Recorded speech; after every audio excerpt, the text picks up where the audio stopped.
Okay, so day 2, July 2nd, 2008. My sister-in-law stayed with me overnight. And it was probably the worst night of my life. And my sister-in-law will attest. She's a pediatric nurse, and she claims that she's no specialist in nursing for, wound care. But, every 20 minutes I had breathing tubes and an NG tube. So, alarms and IV alarms. And, every alarm possible, I swear to God, would go off every 2 seconds. And all I could do was press my button to try and knock myself out. And they'd wake me up, and, they'd want to weigh me. And then my sister-in-law would be like, she hasn't even walked yet. She can't be weighed. It's 1 o'clock. And, or they want blood pressure, or I had to get another shot or another test of this or that. Or it was just, I think I hadn't even prepared myself for how serious of a surgery I had just had.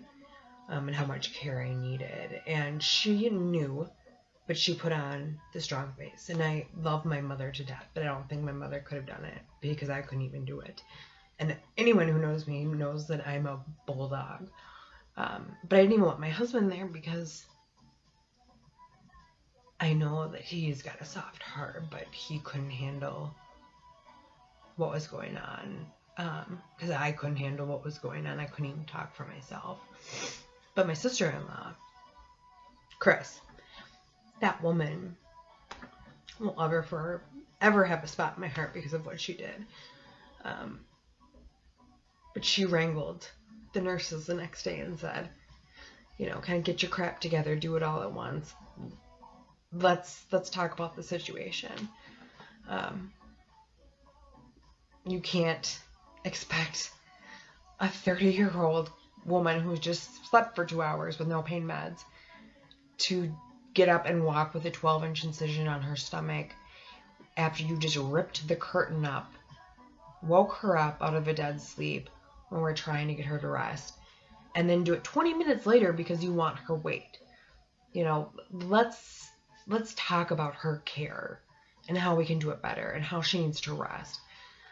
Because they would say, okay, we need to start walking, and I know walking is the fastest road to recovery. I know that. I've heard it. You hear it on Grey's Anatomy. You've heard it probably with your grandparents or somebody who's been sick. And I knew I had to do it. And I dreaded it. I remember in her said, let's get up and walk to the chair. And I remember bawling. I wouldn't even speak. I would just cry because I knew what that meant. And I would say, okay, 1 hour. And, I'd bargain with them. And they just said, you have to. It's the only way you're going to get better. And I remember the first time I walked, I was pressing it. My sister-in-law said, every 10 minutes, press, your Dilaudid. Drug yourself up. And I had to literally twist my body. Then they had to lift my bed and help me pull myself up. And I remember screaming with pain. And then once I'm sitting in that position, which is just sitting on the end of the bed, trying to stand. And before this, it took about 20 minutes to unhook me and rehook me to what I needed to have to be able to even walk, which is, your catheter, your IVs, pain meds, the things on my feet, and my NG tubes, my breathing tubes, all of that. It's a process in itself to even pee. That's probably why they put a catheter in. And I remember having to stand up. And I had 2 nurses on the side of me, and they even had belted me. I felt like I had broken both hips.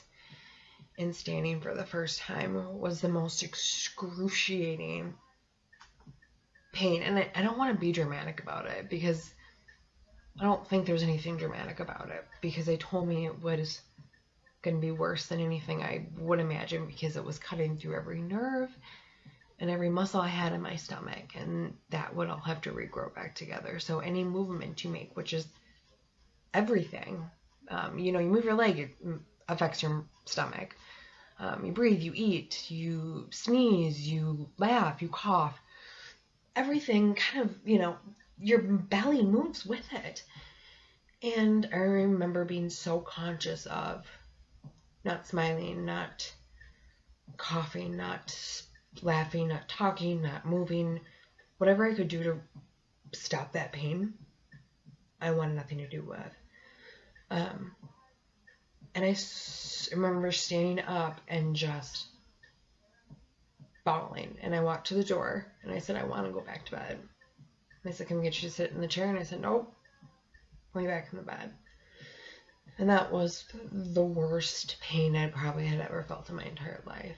And I had seen my doctor that morning, and Dr. Deaconson, he was very soft-spoken and an amazing surgeon. He saved my life. And I remember he just saying, you were lucky, and I was so lucky in what could have, happened.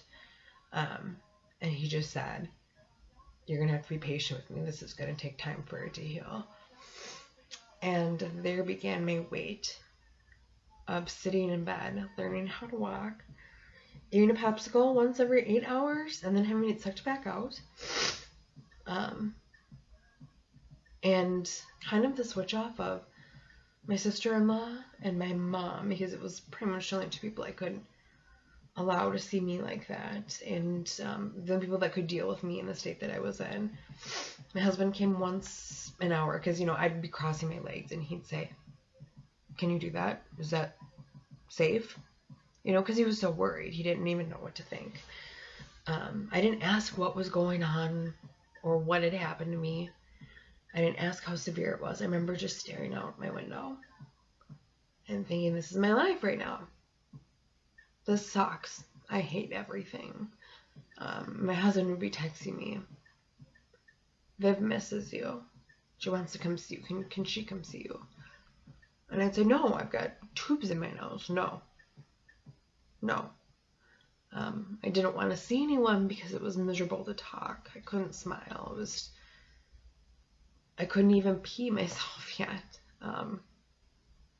I would only let my husband come up an hour because I just had no energy. I didn't want to watch TV. I didn't want to read a book. I didn't want to do anything. So I sat in my thoughts of what the hell am I going to do? I remember looking at my mom a couple times, and the look in her eye, as a mother, I can only imagine,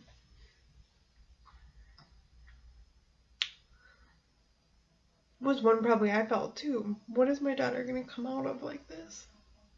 How do you come back from this?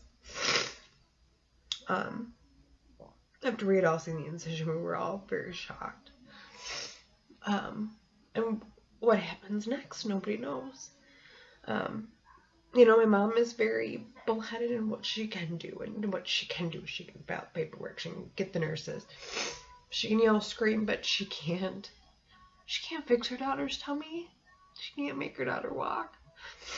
I had to do it. And she kept being, so positive, and I don't think I would even respond. I just didn't care at that point. Because I didn't know, how do I go on? Why did I deserve at 30 to have this happen, right? The most bizarre thing, right? A perforated ulcer at 30. They're very rare, and they have very, very high mortality rates because of how severe they are. And if you don't catch them in a very certain amount of time, they end up in death. And I remember my sister, she's very strong. I mean, she's one of the strongest women I know. She does better when she's helping. She doesn't do good sitting by a bed. She doesn't want to sit by a bed. Kind of like my husband. My husband is not good sitting by a bed. He's good doing something. So him and my sister and his family banded together, and they took care of Vivian around the clock. They cleaned my house. They did my laundry, and my mom and my sister-in-law, Luke, came an hour a day. I had one girlfriend, Kendra, come. She had kind of been through my stress journey, and I trusted her, and I knew she was coming from a good place and wanting to see me, and so she came. But there was a lot of people I didn't see, and I didn't want to see because I didn't even want to see myself. My mom had to bathe me. She had to give me a shower, and I remember sitting there naked, holding a towel to my wound with my arms in plastic because I had so many veins in, and just feeling ashamed. Not ashamed of my body, but just ashamed of how did I get to this point? And so I sat and I sat and I sat and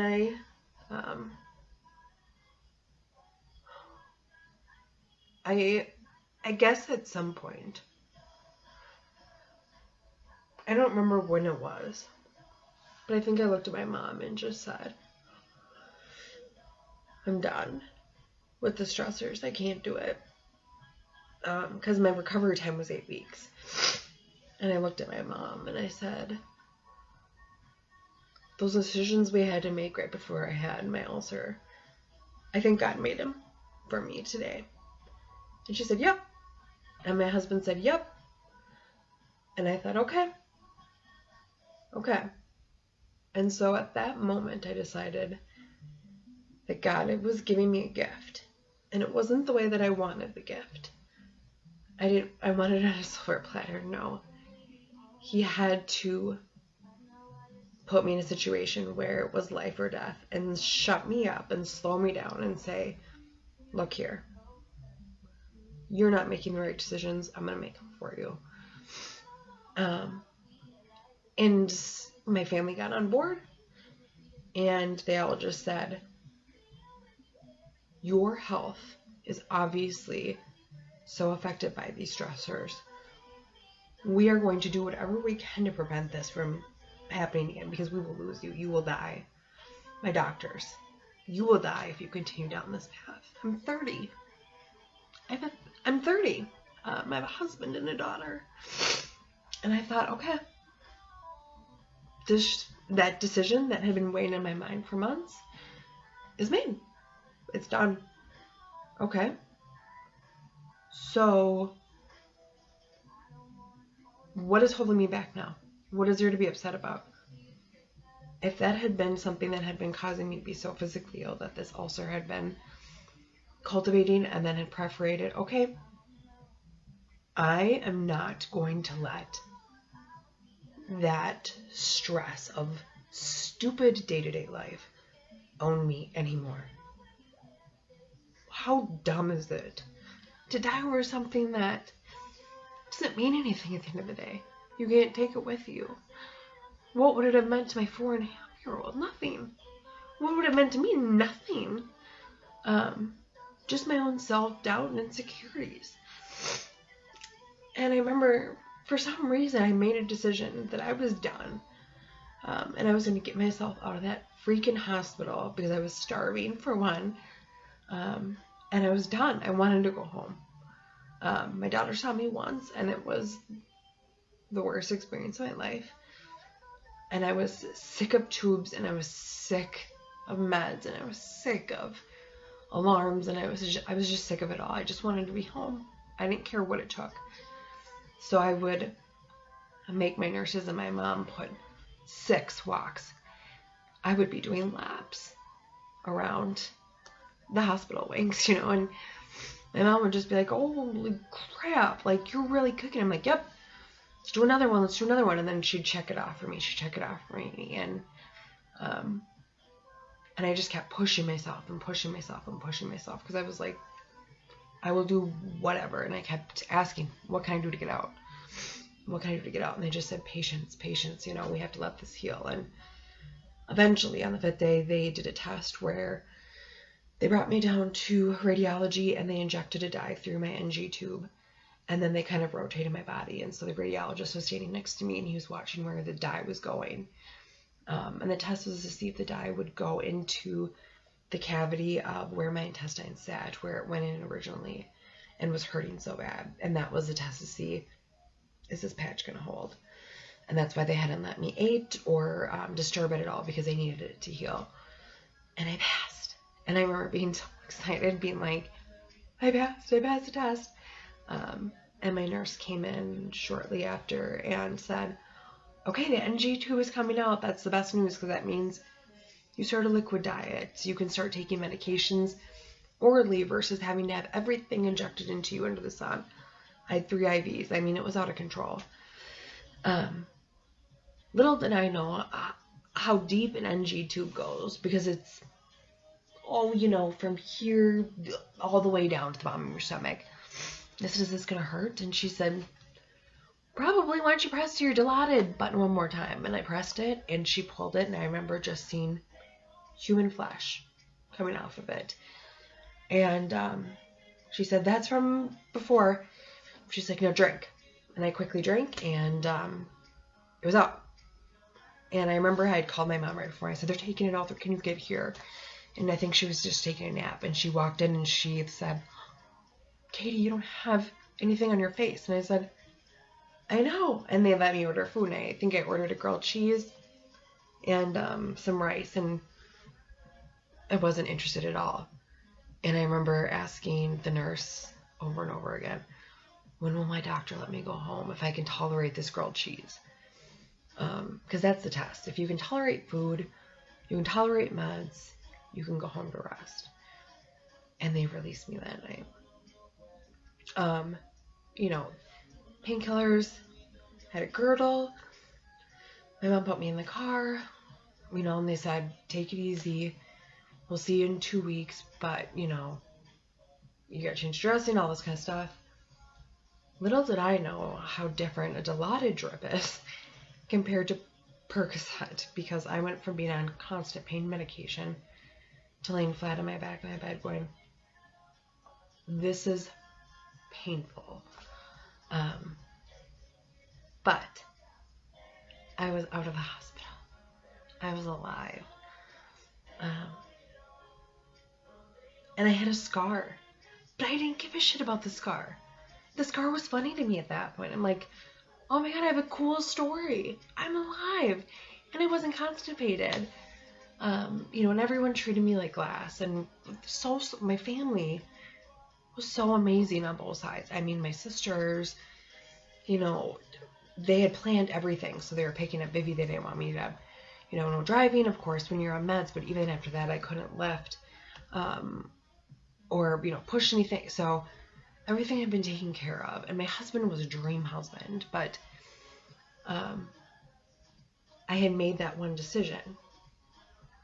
And I remember making the call and feeling like nothing better in the world. Because I felt like at that point, God had put me in a situation where I took my life back. And yes, this perforated ulcer seems so bizarre, right? It's this one factor. But my rheumatologist, who came in the next day after my surgery to see me, he said, this is an all-encompassing disease. You got that ulcer because you have lupus and stress. And I put you in autoimmune, which suppressed it's like chemo treatments. So my body was going through chemo treatments, taking steroids, high doses. My body doesn't fight well against anything. I mean, my daughter sneezes on me and I have a cold for a month. And then dealing with the other stressors, he said to me too, he said, you're done. I cannot support you as your physician. You will die. I will write to whoever I need to, but those stressors in your life need to stop. And I took control of my life. And that was the biggest gift. I don't think I've ever been so happy in my life. And people kept saying, you just had surgery yesterday? A week ago, you're really peppy. I'm like, yeah, you want to see the scar? It's actually a blessing in disguise. Could have been way worse. And from that day on, I mean, I think I've maybe had 2 sad days, but it's been a month post-op. And I don't think I've ever been happier in my life. And there may be some major consequences. And when I say major consequences, I may mean with my insurance or financially. But that means nothing in the scheme of things. I'm alive. I'm here for my daughter. I'm here for my husband. And I'm excited to be alive again. And I'm 30. And I get to make the call. I am Katie. Hear me roar. And it had been so long since I was able to make a decision like that for myself. I think getting a perforated ulcer at 30 and almost 9 was the best thing that could have ever happened to me. The best thing. And I think most of my family and friends will tell you the exact same thing. I mean, I was trying to redecorate and paint furniture. I mean, they're like, stop, Katie, stop. Taking control of my life and realizing what a gift my life is, was, and continually be, because I have to be so careful with my body now. And I'm going to make the choice to cherish it. And that's my choice to make, not anyone else's. No one will put stress on me that I don't want. So I have permission to remove those barriers that I believe are toxic. And for some reason, and I mean, most people know who I am and that I'm a bulldog, right? But I think I internalize everything. Ulcer, aka, that I had no idea existed. That I never was doing what was good for me. I was doing what was good for everyone else and stuffing it. And for the first time, my body reacted and said, no more. So I said no more. My husband said no more. My mom said no more. My dad said no more. My sister said no more. My doctor said no more. That gave me the power to say no more. And it was, I don't know how to describe it. I took my life back. I'm 30. There has got to be something better than worry and stress at 30. Life is too short. Who cares? I don't care. I could live in a box. I don't give a shit. I'm alive. So what this huge transformation started was from this perforated ulcer. This funny little ulcer that I love that gave me a 12-inch scar that changed my life. I think it scared the shit out of a lot of people. And it really brought to light what lupus can do to you. People think it's an invisible disease. I think my husband was like, lupus did this? And my mom, she said it has been the worst week of my entire life. My mom is corporate America, hard ass, HR. I mean, this woman doesn't flinch. I mean, she's yelling, you do not mess with my mother, right? I mean, she gets stuff done. And she sat and looked at me for a week. And she just said, I think that was the roughest week of my life. And I can imagine in 60 years to tell me that it was the roughest week of her life. Even though I thought it was rough because of what I was going through. I'm sure she was thinking, what is my daughter thinking?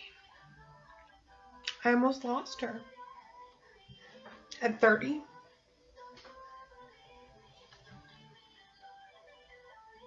So it brought so much light into why I'm here, who I'm here for, who should be in my life and who shouldn't. Because people, when you're going through situations like that, don't come around. And the ones that do love you are there. Special call out to my friend Kendra, who was my rock and barrier. I mean, the biggest introvert, and I'm the biggest extrovert. That woman would stay up painting furniture with me until 5 a.m. because I had anxiety. There's certain people, and, we weren't even that close, and I one day just spilled my guts to her. And all of a sudden we were BFFs. Me and Kendra, the weirdest couple of friends. She's come to doctor's appointments with me. Things I don't trust anyone with. And I don't even want my husband to come because I'm worried. I know she'll be able to handle it in a situation where she knows what I need to hear. Or how I need to react, or she knows I need a driver. So there's blessings in disguise. I gained a new best friend, and I love her. I would literally smooch her right now for the things that she's done for me out of just, God, the kindness of her heart. And it teaches me to just be kind back. And so all of these great things are starting to happen now for me. And that's a journey I'm going to tell you about. But I want to tell you about the surgery and why this is the start of something so brand new. So this will be my lupus journey, because right now I'm off all my lupus medication, because they will have to do plastic surgery on my face. I had a discoid lesion that got infected with staph because of the hospital tubes. Of course, right? Let's add on top of it. So my rheumatologist thought that I needed to see my dermatologist. My dermatologist thought I had cancer. And anyways, we have talked to plastic surgery, and we are going to cut that out. I will also have to get scoped September 5th to make sure there aren't any other peptic ulcers going on and that the patch is held. And so I can't be on any autoimmune suppressants because that will hurt me during anesthesia, any recovery process. Steroids are out of the picture, which was my go-to for lupus. I had an ache, a pain, a swollen joint. Steroid. I can't take aspirin, or no, it's not aspirin. Ibuprofen, anything like that. It's out of my book for life. So now I'm learning how to cope in a world full of pain that I've never experienced.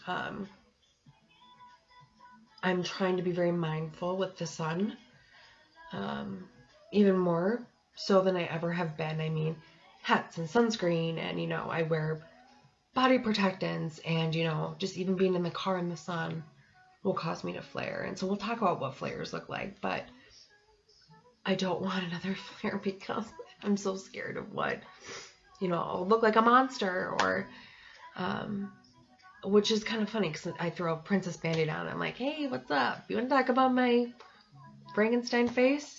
Let's add to it. It's on my tummy. So we'll talk about kind of all of my journey, but I wanted to give you the background on why this was so significant to me and why I felt so empowered to talk about it openly and proudly. I'm not embarrassed of it. I'm not ashamed of it. I'm not worried what others are going to think about it.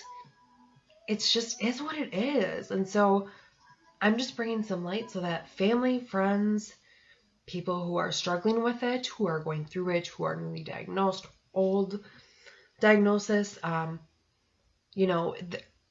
listen to a different story. It took me probably 10 million Google searches just to find something relatively similar. Lupus is not the same. My story will not be your story. But I hope that something you can take from what I'm saying will help. And I'll get into the drugs I'm taking, and I'm going to document my whole procedures and chronicles. We'll see if my rheumatologist will participate. He's my warrior. I think he will. He's a smart guy. But I think it's great to get both perspectives, because finding a good doctor is step one. Step two, being your own advocate. Because you are teaching everyone else about your disease other than your rheumatologist. So I'm here just to talk about lupus. Teach me about lupus. I'm excited about this. So thanks again for listening, and I hope the story kind of makes sense. Please ask questions, leave comments if you have anything. I just wanted to be transparent about it, bring some awareness to it. Take care of yourself. Smile. Kiss your babies. Don't stress about the small stuff, because shit, it's small stuff. You're still breathing. Could be worse. You could be dead. That was my ongoing joke. Everyone would say, how are you? Could be worse. Could be dead. And it's true, because I could be. So take that with you every day, that you are alive, you're breathing. Be thankful, be grateful. Work is work. One, friend fight is one friend fight. You can say you're sorry. remember what's important, and take it with you. And start focusing on what is around you and what you are blessed with. And use those gifts for good, because this is only a short period of time. We've got so much to give. If we don't give, where do we end up? And that's the journey I'm on now. I have no idea what my future looks like. None. Other than I'm bound and determined to help someone. I'm not sure who. If it's just me, that's okay. I'm sure my therapist would be super proud of me. But I don't know. Let's help each other. You tell me, I'll tell you. I'm going to end quickly with just some things that I do that are exciting for me. I used to do yoga, or was trying to right before, I almost killed over. You Are a Badass, I'm reading. One really cool mindful thing. It's called Start Where You Are. And it's reflective of just different situations you've been in life. And it's really great to start fresh. If you've had PTSD, anxiety, depression, stress, it just talks about the fears in your life and how you can put it on paper so that it becomes real. Things I'm doing for my daughter. It's 3,000 questions about me. Oh my God, how can you not love that? My top 10 list. So like my top 10 favorite foods, movies. It's kind of interesting because sometimes I'm like, shit, I don't even know. I like macaroni and cheese.